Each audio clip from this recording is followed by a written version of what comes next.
Morning friends. आज मैं एक बार फिर कॉन्सेप्ट्स ऑफ पोलिनोमियल में टेस्ट योर माइंड TYM मतलब आपका टाइम लूँगा पूरा अर्थात आप इस वीडियो को पूरा देखिएगा तो आपका कॉन्सेप्ट फिर से एक बार क्लियर हो जाएगा अच्छी तरह से। जो बच्चे मेरे पिछले के कुछ वीडियो देखे होंगे कॉन्सेप्ट्स ऑफ पोलिनोमियल से, वो बच्चे 2 सेकंड के अंदर इस सारे क्वेश्चन का आंसर दे देंगे। और जो बच्चे 2 सेकंड के अंदर आंसर दे देंगे तो समझिए कि आपका स्पीड बहुत अच्छा है। और जो बच्चे 2 सेकंड से ज़्यादा समय लेंगे उनका स्पीड ख़राब है, समझिएगा। उनको स्पीड पर और फोकस करने का ज़रूरत है, उनका अपना स्पीड और बढ़ाने का ज़रूरत है, क्योंकि आजकल का जो समय है वह बहुत कंपटीशन का समय है। आजकल कंपटीशन हर एक क्षेत्र में इतना बढ़ गया है कि जिस लड़के का स्पीड कम रहेगा वह 90 से 95% अपने जीवन में असफल हो जाएगा, सफल नहीं हो पाएगा, सफलता हासिल नहीं कर पाएगा। आजकल स्पीड का महत्व बहुत बढ़ गया है, जैसे मैं आपको समझा रहा हूँ एग्जाम्पल के द्वारा कि कितना आजकल स्पीड का महत्व है। जैसे कि मान लीजिए कि आप इंटर पास कर चुके हैं, आप ग्रेजुएशन में है और कोई इंटर लेवल का आपने सरकारी फॉर्म भरा है। मान लीजिए उस सरकारी फॉर्म का कुल वैकेंसी 2000 है, मतलब कि उस सरकारी फॉर्म जिसको आपने भरा है उसका सीट 2000 है। 2000 सीट के लिए वह फॉर्म निकला है, तो आपने उस सरकारी फॉर्म को भर दिया। मान लीजिए कि वह इंटर लेवल का कोई फॉर्म है, मान लीजिए कि एसएससी कोई क्लर्क का फॉर्म निकला है, एसएससी कोई क्लर्क का फॉर्म निकला है। एसएससी में बहुत सारे फॉर्म्स आते हैं। मान लीजिए क्लर्क का फॉर्म आपने भरा है जिसमें 2000 पद है, मतलब 2000 उसमें नौकरियां आपको 2000 सीट है उसमें, उस फॉर्म में आपने उस फॉर्म को भर दिया है। तो समझ जाइए कि बहुत सारे बच्चे उस फॉर्म को केवल आपने ही नहीं, बहुत सारे बच्चे उस फॉर्म को भरते हैं। मान लीजिए कम से कम 2 करोड़ बच्चे उस फॉर्म को भरते हैं, इससे भी ज़्यादा बच्चे भरते हैं, लेकिन मैं 2 करोड़ का एग्जाम्पल आपको केवल बता रहा हूँ। कम से कम मान लीजिए 2 करोड़ बच्चे भर रहे हैं पूरा भारत में। सीट केवल 2000 है, बच्चे भर रहे हैं 2 करोड़, और उसमें आप भी एक भरे हैं, उसमें से आप भी एक हैं।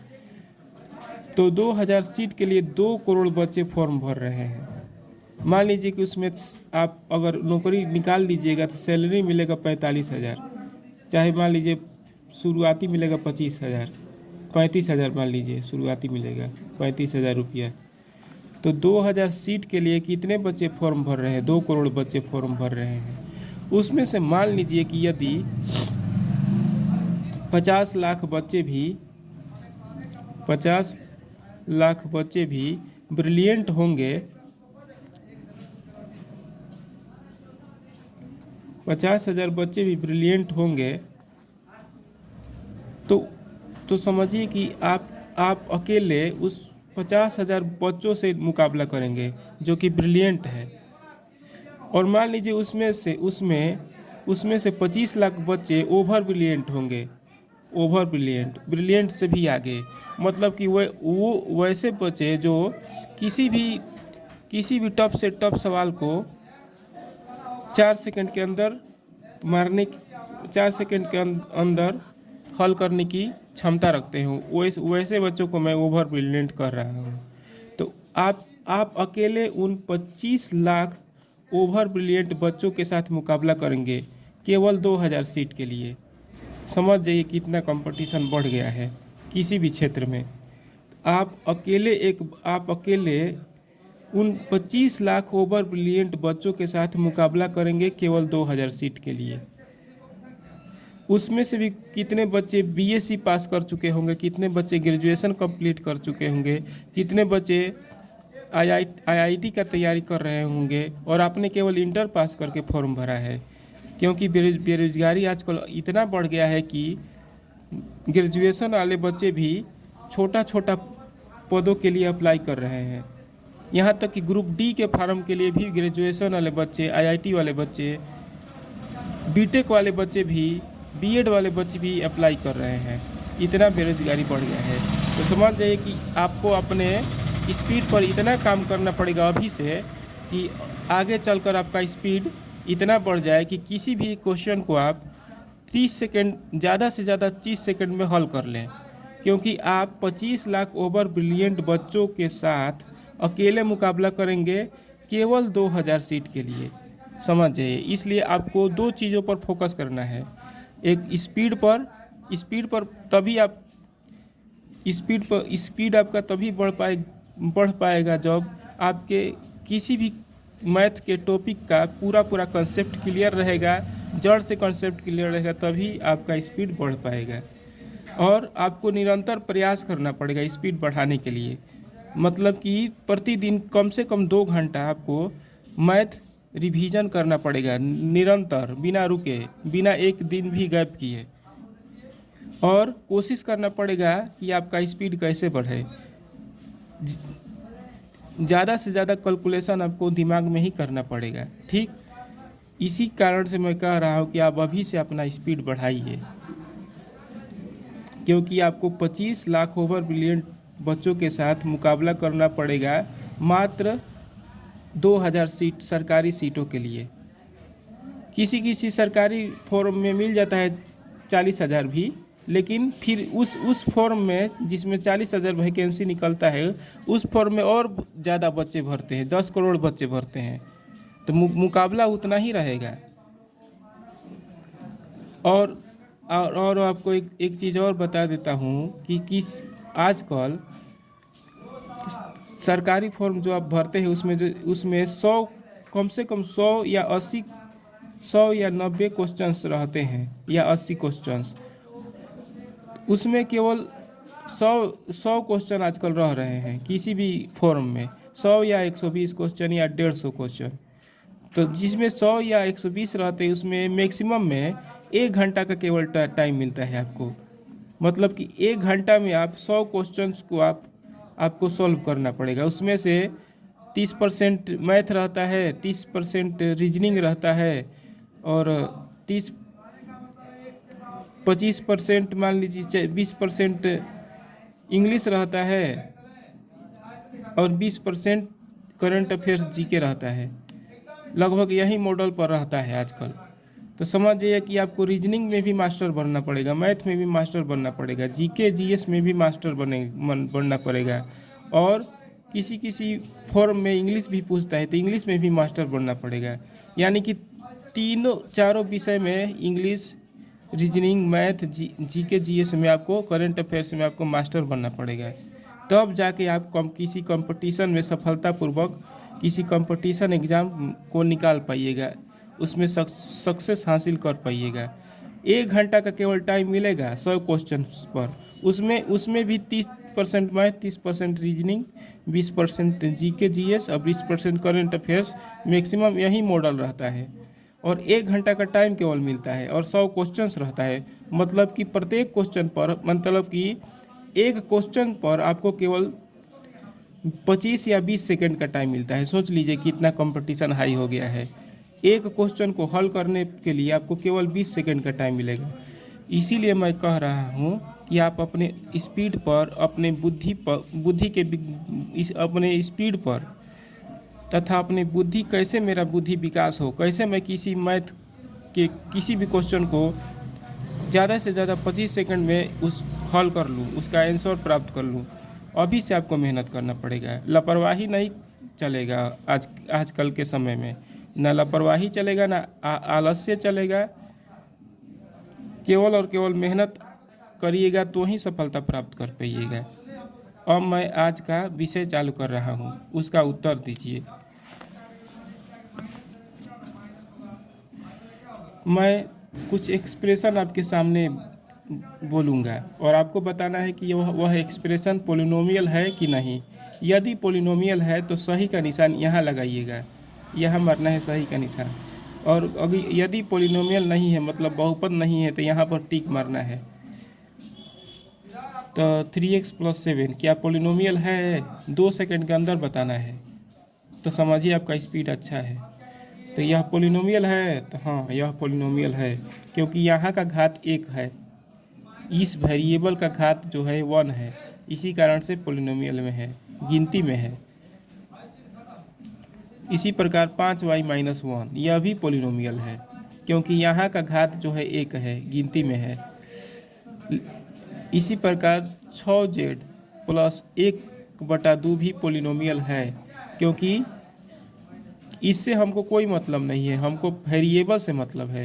वेरिएबल का घात गिनती में होना चाहिए। लेकिन 7y⁴ प्लस 8 पोलिनोमियल नहीं है, पोलिनोमियल नहीं है, क्योंकि वेरिएबल का पावर पॉइंट में है, चर का पावर दशमलव में है, इसीलिए पोलिनोमियल नहीं है। यहाँ पर टिक मारिए, सही। √3 केवल दे देगा तो पोलिनोमियल है, ठीक। √3 केवल दे देगा क्योंकि कोई संख्या है, यह कोई भी रियल नंबर दे देगा तो समझिएगा पोलिनोमियल है। कोई भी वास्तविक संख्या दे देगा तो समझिएगा कि पोलिनोमियल है। जैसे π/2 दे देगा तो पोलिनोमियल है, π/2। पाई दे देगा तो पोलिनोमियल है। कोई भी संख्या दे देगा 1.5 पोलिनोमियल है। माइनस वाली कोई संख्या दे देगा -2 पोलिनोमियल है। बटे वाली कोई संख्या दे देगा, केवल संख्या रहना चाहिए, चर नहीं रहना चाहिए, साथ में वेरिएबल नहीं रहना चाहिए, पोलिनोमियल है। माइनस में बटे वाली कोई संख्या दे देगा, वो भी पोलिनोमियल है, ठीक। अब इसको बताइए है कि नहीं 2 सेकंड के अंदर। 5x⁴ plus 3x⁴ plus 2x⁴ plus 5x plus 9। ध्यान से देखिए, इसका इस वेरिएबल का पावर गिनती में है, इसका भी पावर गिनती में है, इसका भी पावर एक यहाँ पर है, गिनती में है। लेकिन इस वेरिएबल का पावर गिनती में नहीं है, इस वेरिएबल का पावर बट्टा में है। तो अगर किसी व्यंजक में किसी भी वेरिएबल का पावर बटे के रूप में रहेगा, अर्थात परमेय संख्या रहेगा, तो वह पोलिनोमियल नहीं होगा। यह पोलिनोमियल नहीं है, नहीं है पर मैंने साइन मारा है। उसी प्रकार 3x⁴ प्लस 7x⁴ प्लस 8 यह पोलिनोमियल है कि नहीं? तो नहीं है, क्योंकि इस वेरिएबल का पावर बट्टे के रूप में है, इस चर का पावर बट्टे के रूप में है, इसीलिए पोलिनोमियल नहीं है, ठीक। इसी प्रकार 7z⁴ प्लस 5 यह भी पोलिनोमियल नहीं है, क्योंकि इस वेरिएबल का पावर बटे के रूप में है, पोलिनोमियल नहीं है। अब आगे बढ़िए, यह पोलिनोमियल है कि नहीं? तो यह पोलिनोमियल नहीं है, यह पोलिनोमियल नहीं है। यहाँ पर साइन मैं मार रहा हूँ, क्योंकि यहाँ लिखा है बहुपद नहीं है, नोट। तो यह पोलिनोमियल नहीं है, क्योंकि वेरिएबल बटे के नीचे है। मैंने समझाया था कि यदि वेरिएबल बटे के नीचे रहेगा तो वह पोलिनोमियल नहीं होगा। हाँ, लेकिन ध्यान रखना चाहिए कि यहाँ सिंगल वेरिएबल है, तो सिंगल वेरिएबल है लेकिन पावर प्लस में है, यहाँ पर 1 रहता है, तो प्लस में पावर है, प्लस में गिनती में है पावर, तो पोलिनोमियल नहीं है। उसी प्रकार y² प्लस 1 बटा में y², यहाँ पर वेरिएबल बटा के नीचे है और बटा के नीचे इसका पावर प्लस वाली गिनती में है, तो पोलिनोमियल नहीं है। उसी प्रकार z² -1 बटा में z⁴ यह भी पोलिनोमियल नहीं है, क्योंकि वेरिएबल बटे के नीचे है, प्लस में गिनती में पावर है। 5वां नंबर बताइए, क्या यह पोलिनोमियल है? 3x⁴ plus 5x² plus 3x plus 7 बटा में x⁻³ क्या यह पोलिनोमियल है? तो यह पोलिनोमियल है, क्योंकि केवल एक वेरिएबल है यहाँ पर, इसके साथ कोई जोड़ घटाव में नहीं है, कोई अलग पद नहीं है इसके साथ, और इसका पावर निगेटिव गिनती है, माइनस इंटीजर है, माइनस में इंटीजर है, अतः यह पोलिनोमियल हो जाएगा। इसी प्रकार z² प्लस 1 बटा में z⁻³ तो यह भी पोलिनोमियल है, क्योंकि नीचे का जो वेरिएबल है वह सिंगल है और उसका पावर निगेटिव इंटीजर है, अतः पोलिनोमियल हो जाएगा। अब यह बताइए पोलिनोमियल है कि नहीं। एक्स के power 3 plus 3x² plus 2x plus 5 बटा में x प्लस 1। तो जहाँ भी देखिएगा बटे के नीचे वेरिएबल और उसके साथ कोई और पद जुड़ा रहेगा, यहाँ पर एक जुड़ा हुआ है, दोनों अलग अलग जाति का है, तो वह पोलिनोमियल हो जाएगा। वह पोलिनोमियल नहीं होगा, यह पोलिनोमियल नहीं है। नहीं पर सही का निशान लगाना है, क्योंकि बटे के नीचे x है, वेरिएबल है, और उसके साथ एक कोई और पद दूसरा पद जुड़ा हुआ है, तो पोलिनोमियल नहीं है। इसी प्रकार z² प्लस 1 बटा में z² प्लस z, यह भी पोलिनोमियल नहीं है, क्योंकि यहाँ पर बटे के नीचे दो चर है, दो अलग अलग पद जुड़े हुए हैं आपस में, तो पोलिनोमियल नहीं है। z³ -1 बटा में z के पावर -2 प्लस z, क्या यह पोलिनोमियल है? तो यह पोलिनोमियल नहीं है, क्योंकि बटे के नीचे चर है, एक चर है, उसका पावर निगेटिव इंटीजर है, प्लस z है। तो आप पूछेंगे कि आपने कहा था कि बटे के नीचे चर का पावर निगेटिव रहेगा तो पोलिनोमियल हो जाएगा, लेकिन मैंने कहा था कि केवल सिंगल रहना चाहिए, कोई और पद जुड़ा हुआ नहीं रहना चाहिए, जुड़ा हो या घटा हुआ नहीं रहना चाहिए।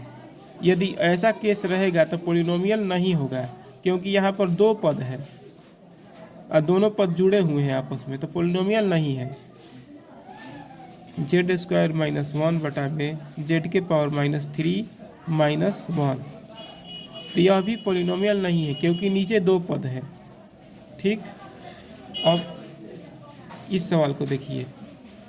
2x के पावर 3 प्लस 3x के power √2 plus 2x plus 1, 3x³ plus 3x के पावर √2 प्लस 2x प्लस 1, क्या यह पोलिनोमियल है?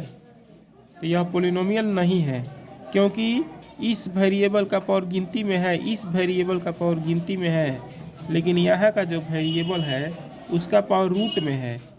और रूट में जब पावर रहता है किसी वेरिएबल का, किसी भी वेरिएबल का पावर यदि निगेटिव रहता है, माइनस में कोई संख्या रहता है, या रूट में कोई संख्या रहता है, या बटे में रहता है, या पॉइंट में रहता है, तो वह पोलिनोमियल नहीं होता है, यह पोलिनोमियल नहीं है। ठीक, जैसे ऐसे दे देगा 2z के पावर √3 प्लस 1, तो यहाँ का जो वेरिएबल है उसका पावर रूट में है, और रूट में ऐसी संख्या है जिसका वर्गमूल पूरा नहीं निकल सकता है, तो यह पोलिनोमियल नहीं है।